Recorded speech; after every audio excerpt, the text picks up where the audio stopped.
तो film start होती है नूरी नाम की एक छोटी सी बच्ची को दिखाते हुए। उसका आज बर्थडे था और उसे आज बहुत डिफरेंट फील हो रहा था। उसने खिड़की से सामने जब एक बिल्ली देखी तो उसके मुंह पे भी बिल्ली जैसी मूछें उगाई और वो एक बिल्ली जैसी लगने लगी। उसके डैड जैसे ही ऊपर आए तो नूरी जो कि एक बिल्ली बनी हुई थी उसके पंख में निकल आए और उसके डैड उसे देखकर थोड़ा परेशान हो गए। असल में नूरी एक ऐसी दुनिया में रहती है जहाँ पर बहुत से लोगों के पास मैजिकल पावर्स होते हैं और नूरी की मैजिकल पावर थी शेप शिफ्ट करना। वो किसी भी जानवर का रूप ले सकती थी। नूरी की फ्रेंड के पास भी फायर को यानी आग को कंट्रोल करने की और जलाने की पावर्स थी। इसीलिए ये दोनों अब एक मैजिकल स्कूल जाने वाले थे। नूरी को ये स्कूल ज्वाइन करना इसलिए ज्यादा जरूरी था क्योंकि उसे अपनी पावर्स पे कंट्रोल नहीं था। वो जब भी शेप शिफ्ट करती तो एक के बजाय 2-3 जानवरों का हाइब्रिड बन जाती थी। सभी बच्चों के पेरेंट्स उन्हें मैजिकल एकेडमी छोड़ने के लिए आए। उन्हें लग रहा था कि यहाँ से स्कूल वाले कोई बस भेजेंगे, लेकिन ऐसा नहीं हुआ। जंगल में बच्चों को ले जाकर वहाँ पे एक मैजिकल पोर्टल खुल गया जिसके अंदर जाने पर ये लोग फाइनली अपने स्कूल में थे। इस स्कूल में उनके सेल फोन्स काम नहीं कर रहे थे, यानी दूसरी दुनिया से इनके सारे लिंक्स खत्म हो गए थे। इनकी इन्हीं सोचों के दरमियान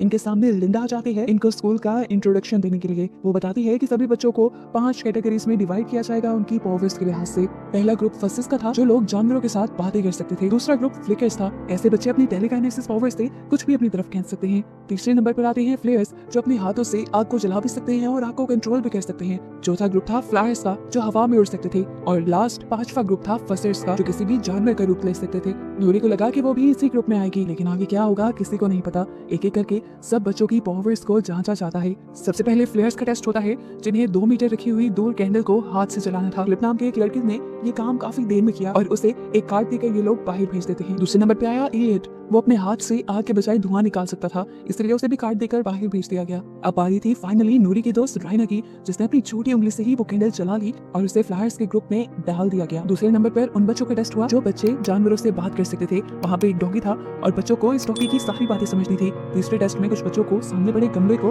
हाथ में पकड़ना था। काफी सारे बच्चे तो ये ठीक से कर पाए, लेकिन पेपर नाम की एक लड़की ये नहीं कर पाई। वो गमला अपनी तरफ खींचने के बजाय पीछे की तरफ धकेल देती है और वो गमला दीवार से टूट कर गिर जाता है और यहाँ उसे भी व्हाइट कलर का कार्ड दे दिया जाता है। इसके बाद उड़ने का टेस्ट हुआ जिसमें बच्चों को 30 सेकंड तक जमीन से ऊपर रहना था। सब बच्चों ने ये भी काफी अच्छे से किया, लेकिन आंद्रे ये नहीं कर पा रहा था। उसकी पावर बहुत ज्यादा थी जो उसके कंट्रोल्स में नहीं थी। जैसे ही वो ऊपर की तरफ गया तो वो वापस नीचे आ ही नहीं पाया। उसे नीचे लाने के लिए प्रोफेसर ने सीढ़ी का इस्तेमाल किया और उसे भी यहाँ पे व्हाइट कार्ड दे दिया गया। फाइनली ये बारी थी नूरी के ग्रुप की। यहाँ पर सभी बच्चों को सामने रखी बिल्ली की पिक्चर जैसा बनकर दिखाना था। सभी शेप शिफ्ट कर लेते हैं, लेकिन नूरी 3 सेकंड से ज्यादा शेप शिफ्ट ठीक तरह नहीं कर पाती। वो एक हाइब्रिड बन जाती है, यानी जानवरों का मिक्सचर बन जाती है और ऐसे टेस्ट में फेल होकर उसे भी व्हाइट कार्ड दे दिया जाता है। सारे बच्चों का टेस्ट कंप्लीट होने के बाद ये सभी बच्चे ग्राउंड में इकट्ठे हो गए। यहाँ पर सभी बच्चों को पता चलना था कि वो किस किस ग्रुप में गए हैं। राइना तो फ्लेयर ग्रुप का हिस्सा बन गई थी, लेकिन नूरी को यूडीएम नाम के किसी ग्रुप में छोड़ा गया था।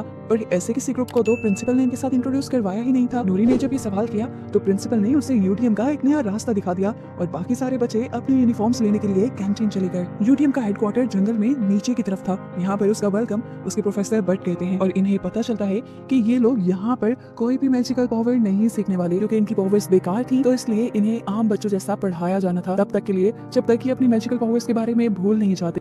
मूवी के आगे बढ़ने से पहले चैनल को सब्सक्राइब करें और उसके बाद इन्हें वापस इनकी दुनिया में छोड़ दिया जाता। ये सुनकर नूरी का दिल टूट गया। यहाँ पर वो बाकी बच्चे भी मौजूद थे जो अपने टेस्ट में फेल हो चुके थे। नूरी जब बुरी तरह कंफ्यूज थी तो यहाँ पर उनकी प्रिंसिपल लिंडा आ गई, जिन्होंने उन्हें बताया कि यूडीएम का मतलब है अपसाइड डाउन मैजिक, जिस मैजिक को बिल्कुल भी करामत नहीं समझा जाता, इसलिए बच्चों को आम पढ़ाई दी जाती है। उन्होंने बताया कि यूडीएम का स्टार्ट उन्होंने काफी सालों पहले एक बच्चे की वजह से किया था। वो बच्चा अपसाइड डाउन मैजिक की वजह से ब्लैक शैडो का शिकार हो गया, यानी ब्लैक पावर्स का शिकार हो गया जो लोगों को हमेशा नुकसान ही पहुंचाती हैं। फिर उस बच्चे का मुकाबला करने के लिए सभी प्रोफेसर्स ने अपनी पावर्स का यूज किया और उस बच्चे को एक किताब में बंद कर दिया। प्रिंसिपल ने बताया कि ये शैडो मैजिक बिना किसी बच्चे की बॉडी में गए काम नहीं करता और ये shadow magic upside down magic वाले बच्चों को ही अपना शिकार बनाता है। इसीलिए अब प्रिंसिपल अपसाइड डाउन बच्चों को मैजिक की ट्रेनिंग्स देते ही नहीं। सीन कट होकर दूसरी तरफ अब हमें राइना की क्लास को दिखाया जाता है जो कि फ्लेयर थी। प्रोफेसर ने उन्हें बताया कि अगले 5 दिन में एक एनुअल फंक्शन होने वाला है जिसमें 5 बच्चे अपनी जादुई पावर्स सबके सामने दिखा सकेंगे। इसके लिए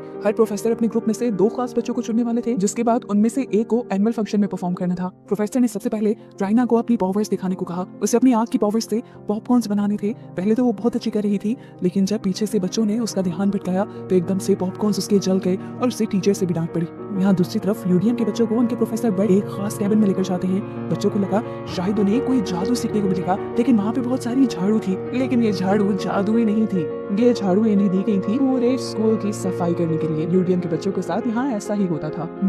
नूरी सफाई करते करते शेप शिफ्टर्स की क्लास तक पहुंच गई, जहां टीचर सब बच्चों को बिल्ली के जैसे ट्रांसफॉर्म होने की क्लास दे रही थी। साथ ही साथ उन्होंने ये भी बताया कि एनिमल फाउंडर डे पर एक बच्चा अपनी पावर्स का सबके सामने मुजाहिरा भी कर सकता है। ये सुनकर उसके दिमाग में कुछ खिचड़ी पकने लगी और उसने अब अपने जादू की प्रैक्टिस करने का फैसला कर लिया। नूरी किसी बहाने से अब क्लास के पास पहुंच गई और उसने टीचर के हाथ में पकड़ी हुई बिल्ली अपने हाथ में ले ली और उसको अच्छी तरह से देखा ताकि वो उसके जैसा रूप ले ले। लेकिन यहाँ पर उसके पावर्स ने फिर उसे धोखा दे दिया और वो मुर्गी और हाथी जैसे एक अजीबोगरीब जानवर में बदल गई। ये देखकर प्रोफेसर गुस्सा हो गए और उन्होंने चिल्ला चिल्लाकर प्रोफेसर बट को बुलाया नूरी को कंट्रोल करने के लिए, क्योंकि वो जानते थे कि अगर प्रिंसिपल को इस बात की खबर मिल गई कि नूरी अपना मैजिक यूज कर रही थी तो यहाँ पे बहुत बड़ी गड़बड़ हो सकती थी। खैर, ये मामला सॉर्ट करने के बाद नूरी अब अपने ग्रुप के पास आती है और उन्हें सारी चीजें बताती है कि किस तरह एनिमल फाउंडर डे पर सब बच्चे अपना जादू का मुजाहिरा करेंगे। वो यहाँ ये भी बताती है कि उसने भी फैसला किया है कि वो भी अपने मैजिकल पावर्स को बेहतर बनाकर उस दिन सबके सामने परफॉर्म करेगी। इसके लिए वो बिल्ली को अच्छी तरह से देख आई थी, बस उसे प्रैक्टिस करना था कि वो कैसे उस बिल्ली जैसा बने। नूरी जब अपने ग्रुप से बात कर रही थी तो दूर खड़ी राइनो ने उसे देख लिया। राइनो और वो बचपन के दोस्त थे। राइनो से रहा नहीं किया और वो जब उससे मिलने के लिए गई तो उसकी प्रोफेसर ने उसे ये कहते हुए रोक लिया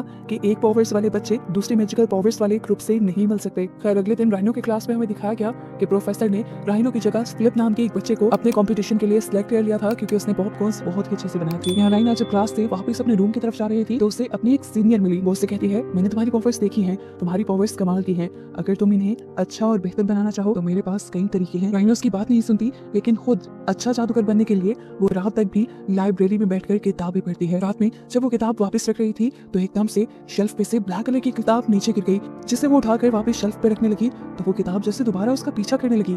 असल में ये किताब शैडो मैजिक की किताब थी, जो देखकर राइनो हैरान हो गई। उसने जैसे ही किताब खोली तो यहाँ की सारी लाइट्स भी ऑफ हो गई।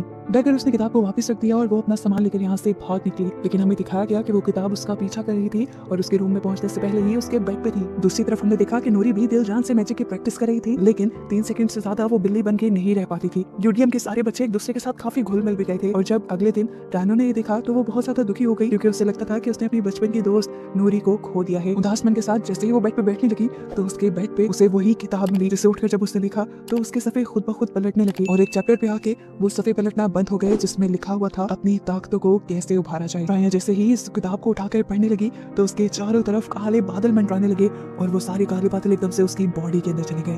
खैर, दिखाया जाता है कि अब सभी बच्चे उस कंपटीशन को देखने के लिए आए थे, जो हर क्लास में 2 बच्चों के दरमियान होना था। सबसे पहले राइनो और फ्लिप के दरमियान में ये मुकाबला होता है। सबको लगता था कि फ्लिप जीत जाएगा, लेकिन राइनो ने दिए हुए टाइम से पहले ही सारे पॉपकॉर्न्स बना दिए। टीचर ने इन पॉपकॉर्न्स को चखा तो उनका टेस्ट और फ्लेवर भी बिल्कुल ठीक था और ऐसे राइनो ये कंपटीशन जीत गई। इसी तरह राइनो को एनुअल डे पर अपना मैजिक दिखाने के लिए चुन लिया गया। सब बच्चों की सिलेक्शन के बाद जब ये इवेंट खत्म होने वाला था तो भागकर नूरी इन सबके सामने आई और उसने प्रिंसिपल से कहा कि वो मूवी के आगे बढ़ने से पहले चैनल को सब्सक्राइब करें।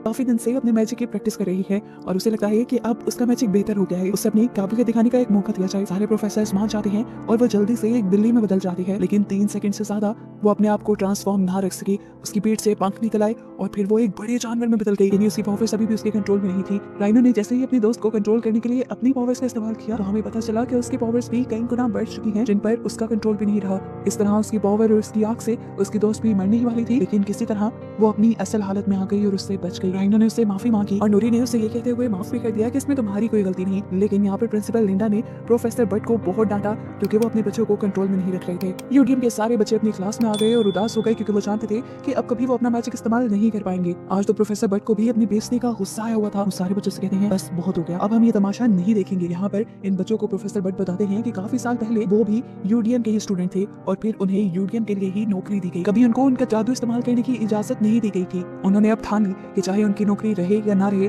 लेकिन अब वो यूडीएम के बच्चों की फीलिंग्स को हर्ट होने नहीं देंगे। वो उनको उनके मैजिक की प्रैक्टिस करवाएंगे, चाहे उनको स्कूल से दूर लेकर जाना पड़े। वो सभी बच्चों को लेकर जंगल में आ जाते हैं। यहाँ पर प्रोफेसर बट ने इन्हें अपना टैलेंट दिखाया। वो यहाँ गाना गाने लगे और गाना सुनते ही जंगल के सारे जानवर उनके पास आ गए। उन्होंने बताया कि मैं बाकी फसिल्स की तरह बोलकर नहीं बल्कि गाना गाकर इन जानवरों से बात कर सकता था, इसीलिए इन्होंने मुझे ग्रुप में नहीं रखा। उसे उसका मैजिक यूज करने से भी मना कर दिया गया, लेकिन वो यहाँ आकर छुप छुप के अपनी मैजिक की प्रैक्टिस करता रहा ताकि वो ये भूल न जाए। यहाँ पर आज की क्लास ये लोग खत्म कर देते हैं और वापस जाते हुए नूरी राइनो के बारे में सोचने लग जाती है। उसका मैजिक अभी इतना ज्यादा पावरफुल नहीं था, उसे लगा कि जरूर उसके मैजिक में कुछ गड़बड़ी है, इसलिए वो राइनो से मिलने का फैसला करती है। राइनो जैसे ही अपने रूम में गई तो उसने देखा कि उसके रूम में उसकी सीनियर खड़ी है, उसके हाथ में ब्लैक मैजिक वाली किताब है और वो राइनो से कहती है कि आज इसी किताब की वजह से तुम्हारी पावर्स इतनी ज्यादा बढ़ गई थी। राइनो को तो इस किताब पे गुस्सा आ रहा था क्योंकि इसी किताब की वजह से उसकी बहन जैसे दोस्त की जान जाने वाली थी। वो गुस्से में अपनी सीनियर को ये किताब लेकर यहाँ से चले जाने को कहती है। सीनियर भी गुस्से में चली जाती है, लेकिन हैरान कुन तौर पर वो किताब वापस उसके कमरे में आ जाती है। तभी